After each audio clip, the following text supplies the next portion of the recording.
Hi, it's Chris Titley here, and on today's episode of Scoreboard, we're joined by Nat Cook in person here in Brisbane, and what has turned out to be a lovely day. It has been raining all morning, but now it's beautiful. Yeah, it's surprising in the Sunshine State. We are now talking about how good our weather is because we've had a shocker. It has been non-stop raining, and the backyard is muddy. No one can mow. People are getting sport cancelled all the time. I think we had soccer cancelled the other day as well. And I know, it's the first time I've ever thought, oh my gosh, an indoor sport, fancy that. Would have, like whether it's basketball, is probably the best one that I've got my daughter in, and it's got a roof. It's got a roof, and you can play in any conditions. Rain, and if it's hail, too hot, shine. If it's too hot, you've got shade and it's air conditioned. I think that basketball is a go-to. Volleyball, of course, indoor volleyball. Right. Volleyball. Not beach volleyball. About volleyball? Indoor volleyball. Oh, right. Yeah. I know a thing or two, but wasn't really. About beach volleyball? Beach volleyball more. Right. Let's, what are we sitting here? We're sitting on the 15th of April, 2025. How's your 2025 been? It's been a huge start. I turned 50 in January. Oh, so, congratulations. Yeah, I feel like I've hit a milestone, and I raised my bat and tipped my helmet. Well, they do the reverse bat these days for the 50. You know, back in the day, they used to put the sort of standing ovation a little bit. Now they just get reverse. Oh, and reverse. Then 100, they get the... Okay, well, I better take that photo again and put my reverse bat up because I feel like I'm halfway. So that was January. I had a big party. I went to Fiji for a week and had a fantastic time with my 9-year-old daughter and friends.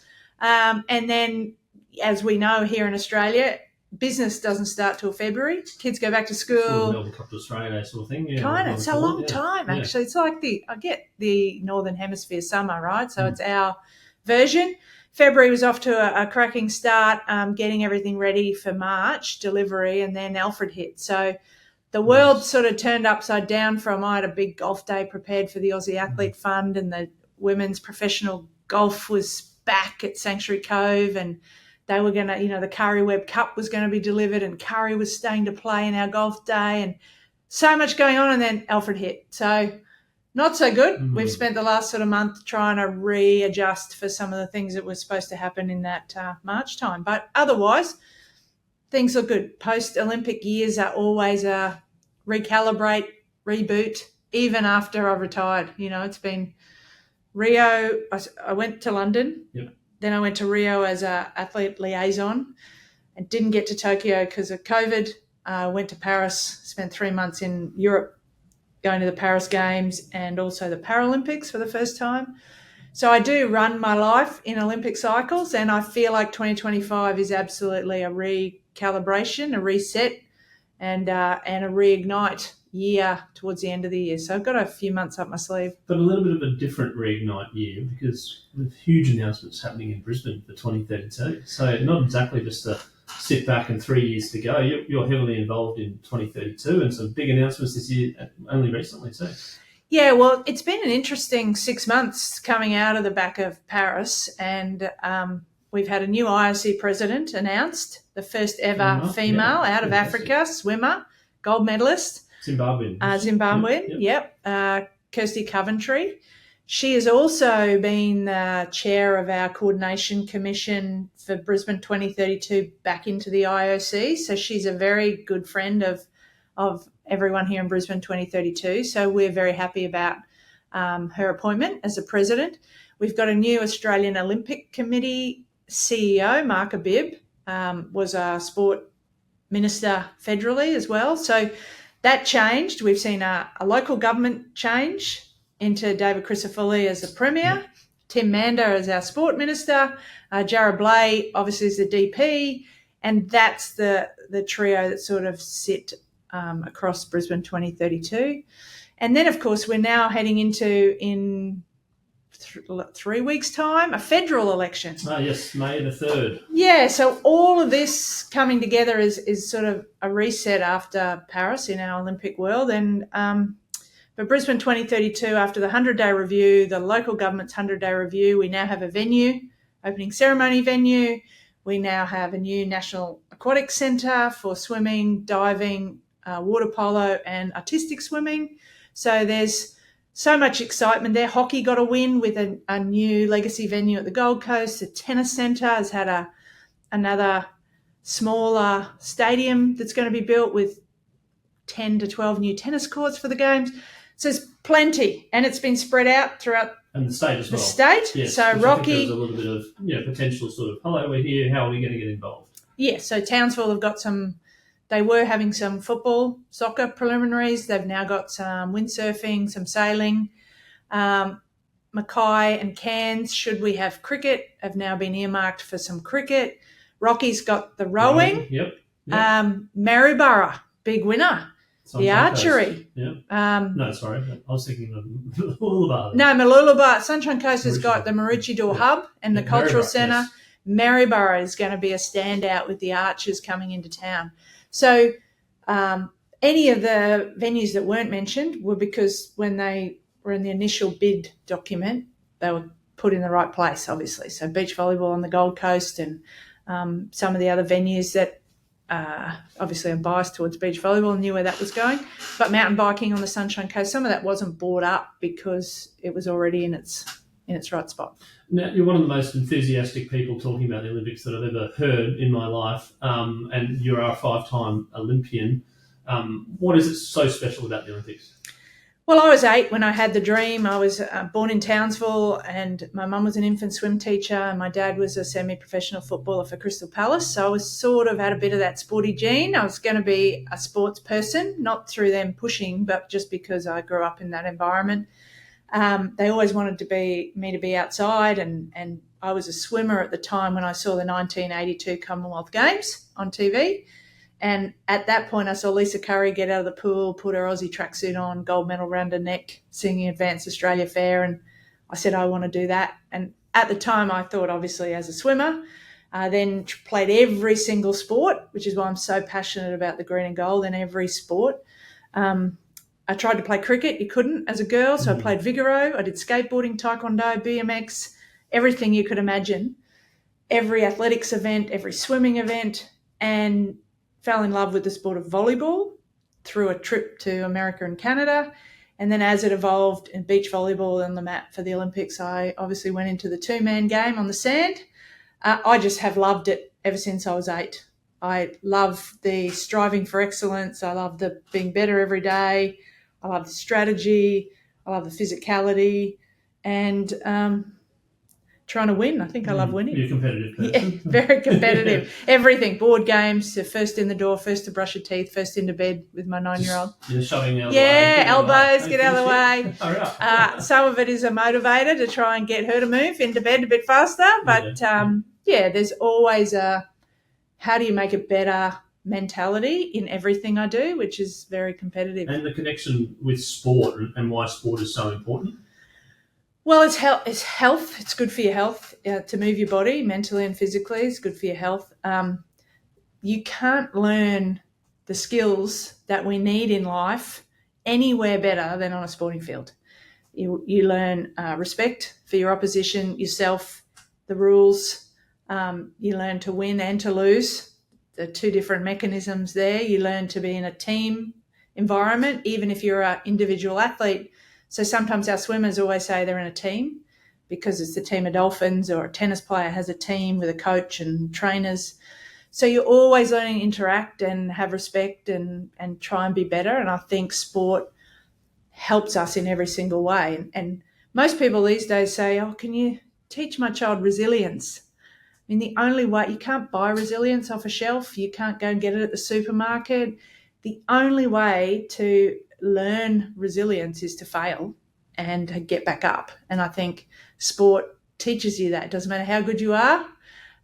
If you just watch the Masters and you saw good old Rory. You saw good old Rory go through the ups and downs, even as the best in the world for a very long time. You saw how much it means to people and that your performance, your focus, it can still go pear-shaped. And what do you do next? When the ball goes in the water, or you hit the ball in the net, or you miss your dive, or your start, or your turn, what do you do next? And I think sport teaches you that. And Rory missed the 18th to win it as well. So then that moment to sort of like the heart sinks and you're going, okay, now I've got to play a foul to pick yourself up to do it. And to recover from that. I mean, he wears his heart on his sleeve, and I literally woke my mum up to watch every single hole with me on Monday morning here. it was amazing. I've been to the Masters in 2023. I walked around the course. I knew exactly where he was going on the 18th. And for him to miss that putt, uncharacteristic, but for that, he's made that putt over and over and over. But for that opportunity at that moment, obviously too much for him, but thank the Lord, he picked himself up. Now, you talk about resilience, and I've asked this to a few guests before about winning and losing on the ledger of your competitive life. What do you reckon you are? Have you won more games than you've lost? No, I've lost more, absolutely lost more. Yet it's still so fun and addictive. Yeah, well, the addiction is in the striving to win. And, Roger Federer's speech recently was that he only won 54% of his points. But it was the right ones, and that comes down to your mindset. And the addiction is trying to be better at every single turn. And if you have that mindset, then you'll always be a winner in sport, because you'll always, like Rory 11 times later, or even he said 14 years, because in 2011 he had a 4-shot lead going into the Masters. It wasn't for the Grand Slam, but it was to win the Masters. Yeah. You asked Greg Norman about his experience of the Masters. I mean, my golf was my second sport, which is why I'm so passionate about it. I think golf is the equaliser for every athlete, because we can all play together. I can play with my dad, I can play with my mum, and we all have a good round. So I love my golf. But it can never be perfect. Like even Tiger Woods says, there's no perfect round. It's the striving for that which makes it so special. And when you were striving, what made the teams or the national team pick you? And what were you good at, do you think, that someone else may not have been as good at, and that you made 5 Olympics and you've won an Olympic gold medal? It's about you. What's your superpower? My superpower is constantly looking for solutions and never giving up. And in the end, it was holding a posture of winning.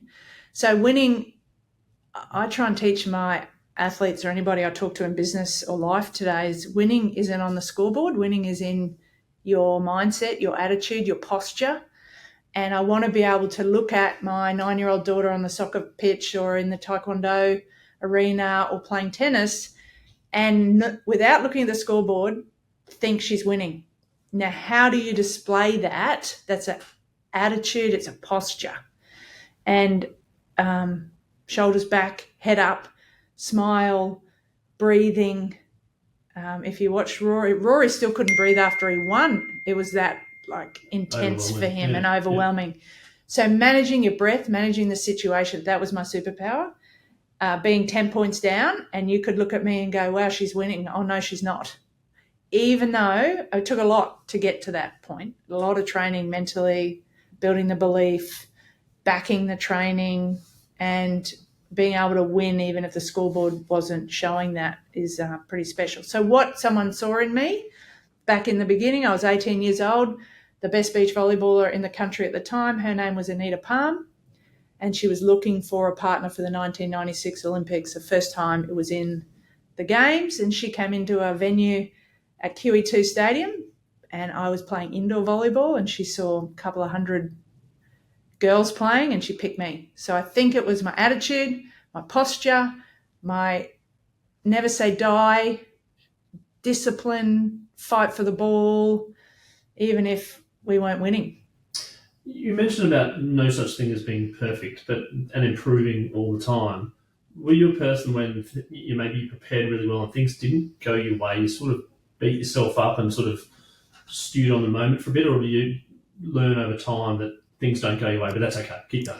Yeah, that takes a long time, and you can sit there and tell a young person that that's the thing to do, don't stew on it, get over it.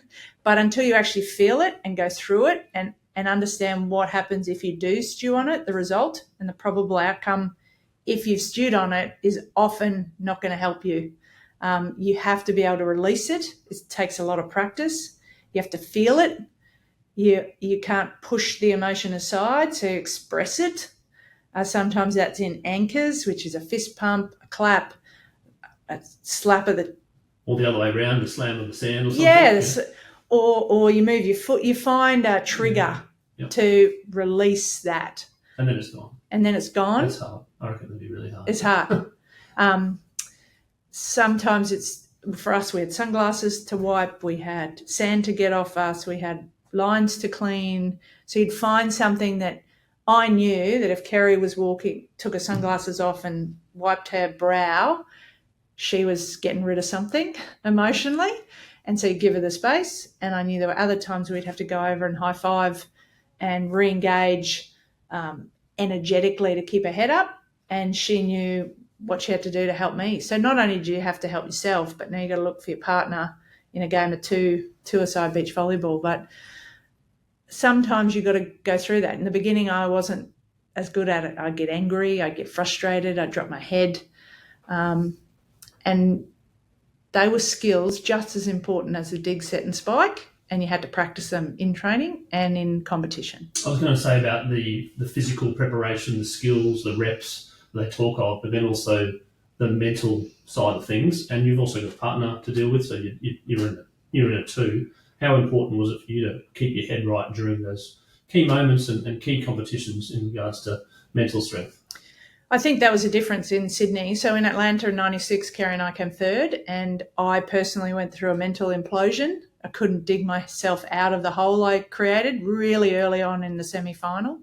I just thought, oh my gosh, they're too good for us. I'm not good enough. How do I get out of this? What if we lose?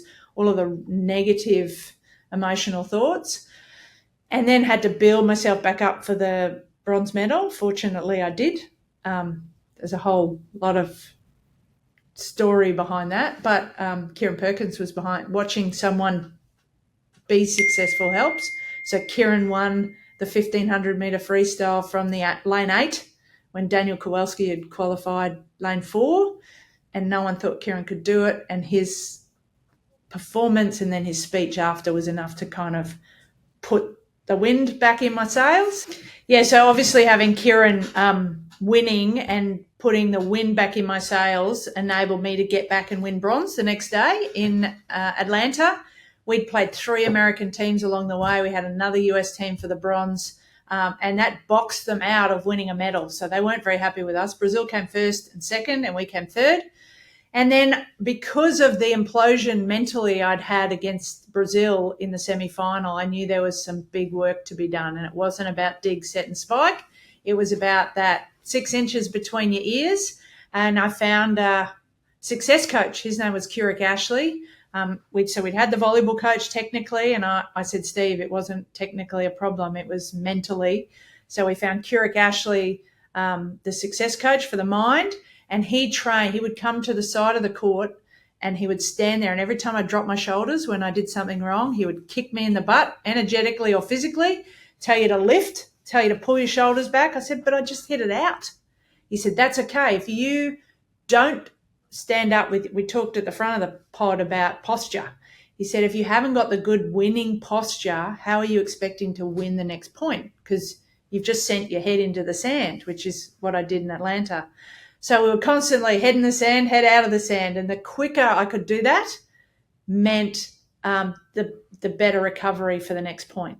So it's not about the mistake. It's about how you recover from the mistake. And that's where all the training was. So the dig, set, spike came over time. We all did repetitions all over the world.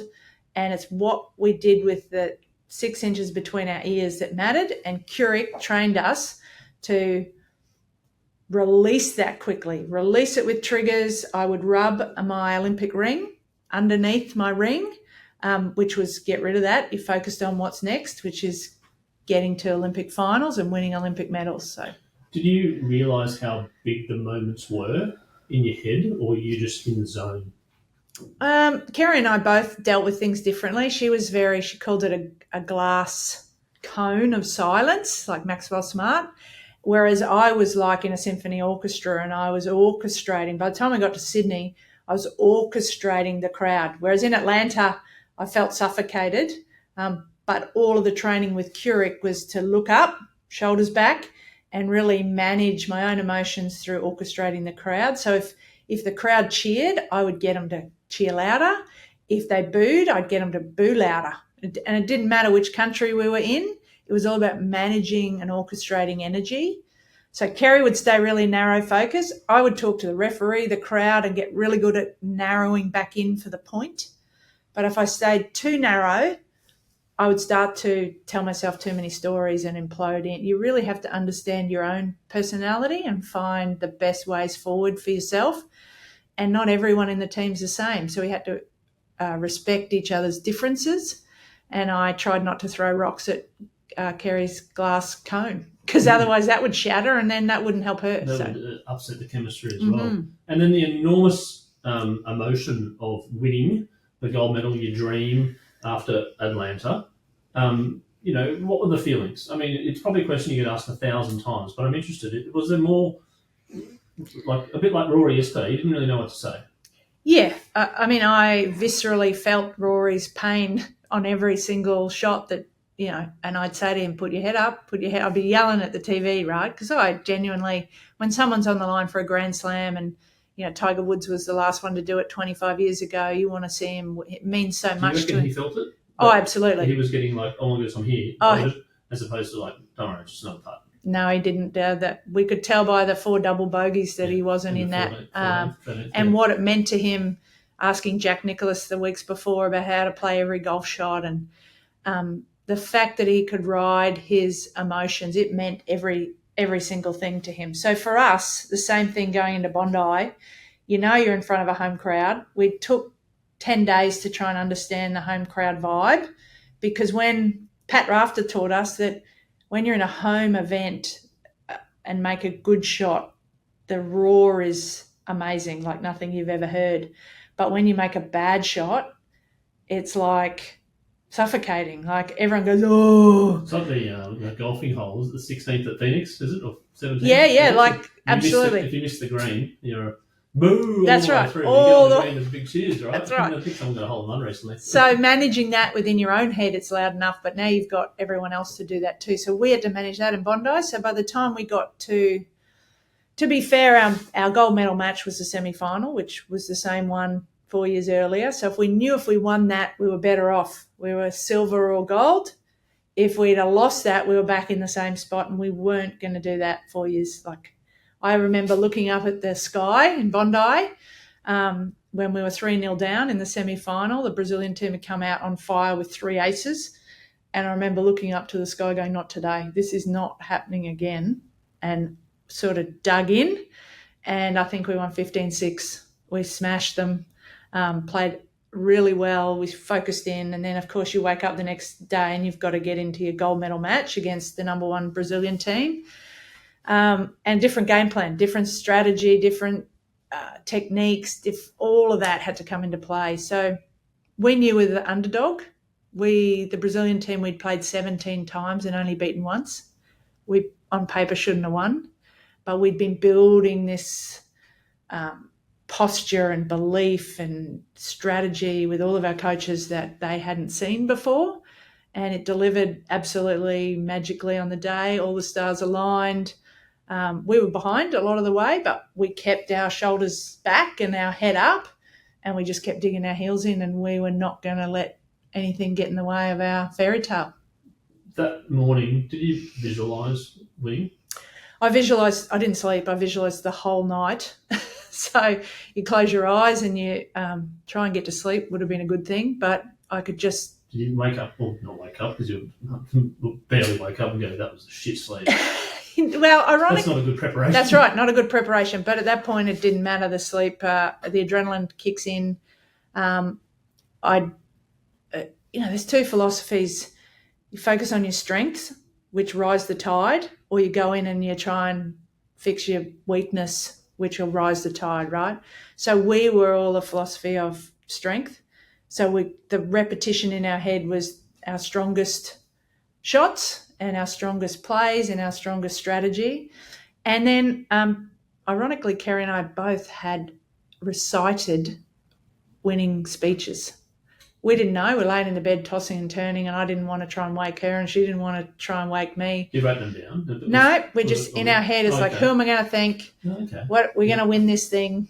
And who am I going to thank? And make sure you don't forget the volunteers and the parents.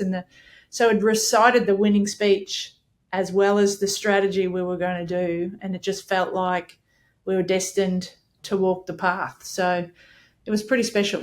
I've chatted to a few of the water polo girls, and the enormous semi-final they had recently by beating America. But then the hard part, knowing that they've got a medal, picking themselves up to play Spain in the gold medal match was hard. And they ended up losing, but they got the silver medal. How did you feel going into that match game? We've already beaten Atlanta. We're good. I'm getting a silver medal. Well, that didn't come. Laurie Lawrence has a stuff the silver, go for gold mentality, and I sort of grew up with Laurie's era and being a swimmer as a young kid. Was in the Lawrence Raleigh Swim School in Townsville, and Vince Raleigh was Zach's Double D Cook's coach, winning gold last Olympics and silver this time. So the stuff the silver, go for gold. We didn't even contemplate silver. Part of our strategy was surrounding ourselves with gold, everything in our life, from gold sheets, gold toaster, gold boxer shorts, gold Ugg boots, gold watch, gold sunglasses, gold cars. I even washed in Palmolive gold soap. So we had this really... Geez, there's a good promotion there for... Absolutely. I know I should have got them as a sponsor. Yeah, that's right. But it was probably the cheapest soap on the market at 50 cents a cake. So they absolutely... I would wash in Palmolive gold soap, would sing Advanced Australia Fair, obsessively almost, not just once. Like this was... we would take the soap with us overseas, like when we travelled, so that it became part of our DNA. And so there was no look back at silver. There was only, we did have people say, well, what if you'd have won silver? Well, I would have painted it gold, because it was that kind of, when a 100-metre sprinter runs, they run 110 metres. And that's what it really felt like for us, to the point where subconsciously we were memorising a winning speech.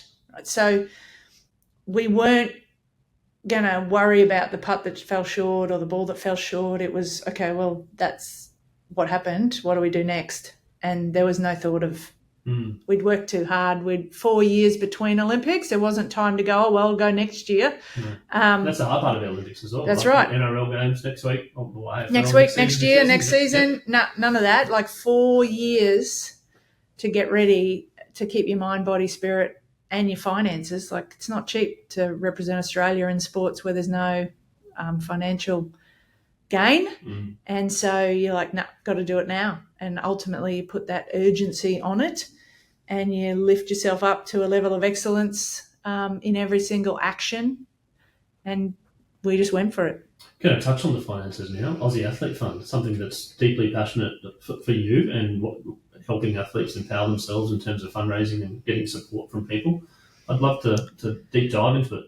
Yeah, it's something that's very special to me. I did 5 Olympic Games, as you said, and fundraised the whole time, not just the beginning. Like, even as a young 15-year-old volleyballer trying to raise money to represent Queensland, my parents couldn't afford it. Ultimately, at one point, said, you have to stop. And I said, what do you mean we have to stop? Because as a kid, everything got paid for, and then all of a sudden it became too much. My grandparents had been paying the whole time, and all of a sudden everyone had run out of money. And they didn't want to have to tell me that, but at the end of the day, there was nothing there. So I told my coach, called my volleyball coach, I said, I can't do it anymore. Mum and Dad don't have the money. He said, oh, no, you can't stop yet. We're going to have a massive fundraising drive. So it's not enough to be good on the court. You've actually now got to go and raise your money to get you there. All the training, all this stuff. Yeah, and this is back in the day. School as well. Yeah, at school. I was a school student at the time, when you're doing car washes and chook raffles and chocolate drives and lamington drives and bake sales and meat, all of those days. Fortunately, fast forward all these years, there's a modernised fundraising methods, which we help our next generation of athletes with. But the fundraising drive that the coach came back with was a Yatala pie drive. Oh, so who doesn't love a Yatala pie? Exactly. So it funded my first trip to Tasmania. I sold 486 Yatala pies and collected half the dividend. 486, very precise number. 486. I knew I needed to sell 400 to get there, and I just smashed it. So I had some spending money. So that taught me the fundraising techniques, and And fund. you do need spending money as well. Like, You it's do. not as if you can't go to a trip and you're like, oh, No, right, okay. so I just sit in Yeah. my room and wait for, you got to buy your food. All this stuff adds up. Right? Yeah. So now in today's, so that was the whole 20 years. That was my beginning. And then after we won a gold medal, we still had to, you've got to raise the bar again. You've got to get more specialised coaches. Technology was coming in and we had to get the tech. You now want to travel and a bit more style. And so the costs, it's $500,000 to run a beach volleyball team. Where are you going to get that you're not winning that level of money. So we'd find sponsors, and fundraising is not just a raffle ticket. Fundraising is finding all funds to make your sporting dreams come true, whether that's jobs or sponsorship or now influencers and social media is all available. So the Aussie Athlete Fund was born to help the next generation through to 32, because I was getting notes from athletes and parents saying, I can't do this. I've just got a $12,500 bill to send my water polo child to Europe, and a $16,000 bill to go to play hockey, and all of those sports, from taekwondo to volleyball to table tennis, from parents to athletes reaching out saying, can you help? So that was why I started the Aussie Athlete Fund, to teach, provide an opportunity for funding opportunities. So I help raise the money. We match their efforts. We teach them the techniques, new modernised ways through the Australian Sports Foundation with tax-deductible pages, all of that.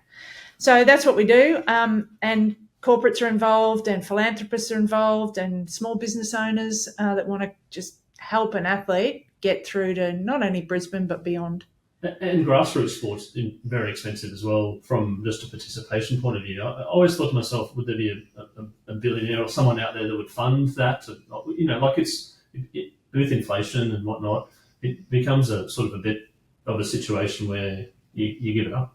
Versus, and you might have seen some stories of people. They just stop. When you got to buy a $20,000 bike or a kite foil, or so unfortunately I chose a sport that didn't need much equipment. I didn't even need shoes. Right? I had Ash Wen on. She was bobsledding.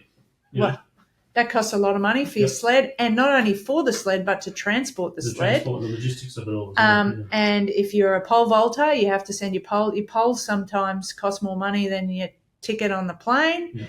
Yeah. It is a lot of money. So how do you, like I said before, you focus on trying to get good enough at your sport, and it's hard these days to be the best in the world. It's coming down to microseconds. It's coming down to, look at our Matildas, to have to even win at that level. It's just getting harder and harder. So how do you then have to find the money? We would love to find a billionaire, and I'm looking every day. Yeah. So it's like fossils, finding them. I mean, I don't know what the quantum value of funding kids sport in Australia is. I'm sure it's a lot. It's a lot. But I'm sure there's someone out there that's thinking that they want to be a good person in society. I think there'll be a lot of happy parents. Yeah, well, my philosophy at the Aussie Athlete Fund is I don't want an athlete in the green and gold, so they've been picked to represent Australia, to ever have to stop and say, I couldn't go because I couldn't afford it. That should not happen in our country. I couldn't go because I wasn't fast enough, or I wasn't picked, or unfortunately I had an injury. My shoulders were down and I didn't have the right attitude. Yeah, but in that then that's all something else. But to say I didn't have enough money to fund my sporting dream in this country is not the words that I want to hear. No. And how many athletes have sort of come across to you, and what are you doing in regards to, I suppose, the progress thus far and the feedback you're getting? Yeah, well, every year we started last year with our signature program called the $1 Million Challenge, where we find 100 athletes. They apply through the fund on the website, AussieAthleteFund.com, and we take them and we work hard to match them with 100 businesses, geographically or with the same values or the same love of the sport they're in. And not only matching them with a business helps with their funding, because the goal is to get 100 athletes, 10,000, which is usually the cost of a tour overseas, although prices are getting more expensive, but 10's a good start. So not only funding opportunity for cash, but also networks, because often we hear our athletes say, I can't ask uncle or auntie or grandma or our friends or the people in the street for any more money. And so it opens up a new network. It opens up an opportunity to tell their sporting story to new people, and then asking them to share that amongst their network So it provides this belonging, because imagine a trampoline gymnast or a diver, there's not a club, there's not a clubhouse, there's not a stadium, there's not a community. And one of the things we're doing with the Brisbane Bullets is they're helping support a kayaker and a water polo player to enable them into the community and in the environment. So we're trying to match with our pro sports as well, so that they can help uplift some of our next generation in the green and gold. And there's a lot of expenses that come with equipment, like shoes and even things like people doing Pilates and yoga and all these things that add up. And if any businesses are out there to support people, that just every little bit helps, right? Every little bit helps. It's amazing. So come and say hi, and I'm happy to see how you can support the next generation and share the journey. Imagine being a supporter of the next BMX racer that's going to win gold medals like Saya, or our next skateboarder like Arissa True. We've got those in our program, and we're trying to teach them and their parents how to financially be sustainable on this journey. Going back to your youth and a younger Nat Cook, some advice to give to younger athletes at the moment that maybe are chasing their dream? Well, there's so many pieces of advice. If I to stay, things have changed a little bit though, in terms of when you were that age, in regards to specialisation and training and data and social media and all that sort of stuff. Oh, there's a lot of changes, and I'm encouraging my 9-year-old to play as many sports as she can. So the earlier that you can play different sports to learn different skill sets, hand-eye coordination, teamwork, different pathways in the brain that can help. Like, I was a big martial artist, taught me discipline. It taught me how to break boards and accelerate through boards. That ultimately is how I accelerated as a spike through a volleyball, right? So all of that helps. So the more experience you have in different sports, the more you can relate it to the one you choose or the one that chooses you. So play as many sports as you can early on until a sport chooses you or you choose a sport. And then you will do the repetitions physically, because the coach will make sure you do. It's all in the mindset. So start that early. Start listening to Audible. Start listening to Audible in some journeys of athletes gone before. Michael Jordan, Greg Norman. There's a lot of Netflix documentaries out there as well. Yeah. Like they were big. Court of Gold, the US basketball team. All of that. Michael Johnson was a runner. Now, there was only men back in my day that were my role models, but now there's so many women too. The Ash Bardys. My daughter wants to be like Ash Barty. Tasaya Sakabara, the BMX rider. Ali Brigginshaw I've interviewed as well. Absolutely. All of those amazing women to watch for the young girls. Sam Kerrs to Ellie Carpenter's to Mackenzie Arnold's. So find, that's the advice, right? Find someone to look up to and emulate, and not emulate them, but their characteristics. What makes them so good? And try and build that into your own authentic, genuine DNA, because you're going to be unique, but build on those characteristics that make people great. And I've got a question around advice for parents now, because I do see that parents at different ranges of enthusiasm levels when kids play sport, from go get them, go have some fun, doesn't matter about winning or losing, etc., to potentially irate parents that are getting involved and wanting to be experts and maybe even, disrespecting the game or the officials. Yeah, it's a broad spectrum there. And initially, support your child's interests and dreams. Is never squash the dream. Like my 9-year-old wants to be like Ash. Yep. Great, so go get it. We read her book. We want to be like her. All the way, even to the day she decides that tennis isn't for her, or she stops for whatever reason. She won't stop because of money, if I've got anything to do with it. But whatever the reason is, support the journey the whole way with the enthusiasm. And it's their journey. So let them experience it. It's not all going to be roses. I had many more falls than I had more losses. Yep. That's part of the learning. It's part of the resilience. So get out of the way. For parents, be there supporting, cheering, at all times, not just when they're winning, but can you cheer for them when they're not and cheer for them if they have a loss? The hardest point for my mum and dad was, what do they say when I lose? And they'd all stand there in dead silence and not know what to say. And they feel like they're treading on eggshells. So have a conversation. Ask your child, what would you like me to say if it doesn't go to plan? Not after they've lost, but at the dinner table or something. And it might just, they want a hug. They want a high five. They want you to go and... They also might want you to stay away for 2 minutes and then they're back. That's right. Yeah.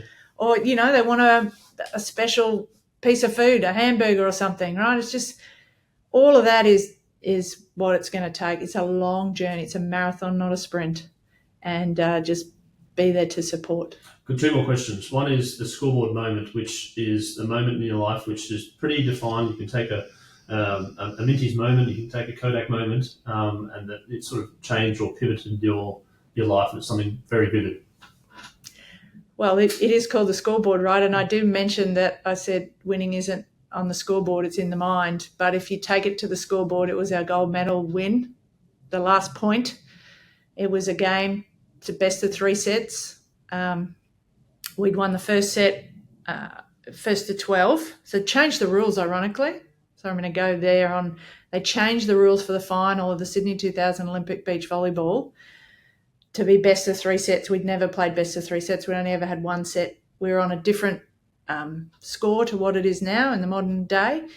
So first to 12, not win by 2. Normally you win by 2, first to 15. So we won the first set 12-11, vivid on the scoreboard, and then we won the second set 12-10. And that's the scoreboard. I see it at Bondi Beach on top of the stadium. Cook, Pothast, 12-10, 12-11, 12-10. That's my favourite scoreboard ever. And when you meet someone from New South Wales and you say, oh, yeah, where do you live? And they say Bondi, how does that feel? Does it trigger memories, or is it now do you go back there to 12-10 every time you hear the word Bondi? Every time. Sand between my toes, wind in my hair. I can smell the ocean. Kerry and I celebrate every year on September 25th, 2000. We were famous for 4 hours until Catherine Freeman won, but that's all good. We're on the same day as Catherine Freeman. So we were at Bondi Beach as she was getting ready for the track at Homebush. I put myself there regularly. Kerry goes down to the beach every September 25th. And this year's our 25th anniversary, so we will be flying the whole team in, and we'll be celebrating hard because COVID hit in 2020 when it was our 20-year anniversary, and we were going to celebrate. So we'll be celebrating 5 years later, or 5 years harder. Now, Jim Wilson talked about you being one of the iconic sporting moments, and this is a question I asked, and maybe it is your moment. What's your favourite sporting moment, maybe not besides yourself? Yeah, well, obviously that is my favourite moment personally. Yeah, I was in it. I've got heaps. I'm a punter and I sit on the sidelines, Well, I just put a LinkedIn post up of what's your sporting dream, right? What you want to go and see? What your bucket list? Your bucket list. I've been very lucky. I've been to a lot of things. In Paris last year, my daughter, my wife, and I got to watch the US men's basketball team play France in the final for the gold medal. Steph Curry just stood up with about 6 minutes to go and just decided to lights out, right?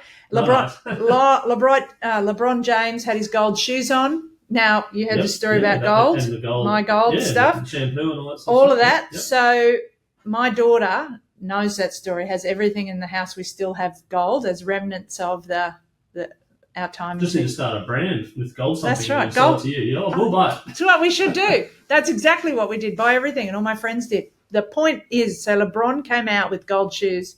My daughter came and said, Mum, is he wearing those gold shoes because you did? I said, isn't that of course, my dear. Yeah. That's and her name's Jordan, named after Michael. Yes. So that was my favourite sporting moment, watching. What a great moment that was as well. But not for the French, obviously. Yeah. They were getting close. They played France, didn't they? They did play France, and they got close. They smelt it. Did you see Wembanyama in real life? I did. I saw him for real life.